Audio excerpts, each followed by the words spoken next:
Maithili express की शानदार प्रस्तुति।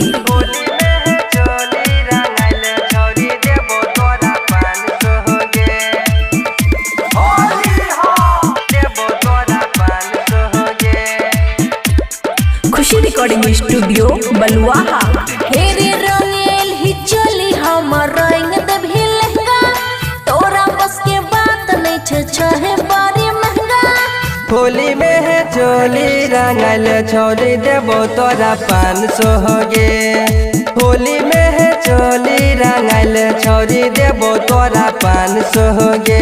हेरे रंगेल ही चली हमर रंग देभी लहंगा, तोरा बस के बात नहीं छे बारी महंगा। होली में है चोली रंगल छोड़ी देबो तोरा 500 हो गे। होली में है चोली रंगल छोड़ी देबो तोरा 500 हो गे। DJ good Madhubani, DJ good Madhubani.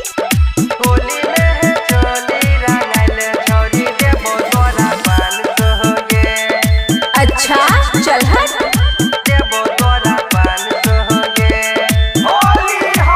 चढ़ल जवानी हमर लागे छे हसीन रे, अबरी होली में तू रंगाइले मशीन गे। चल हट बुझौसा। हाँ चढ़ल जवानी हमर लागे का मशीन रे। रे सुनना, अबरी होली में रंगाइले मशीन गे।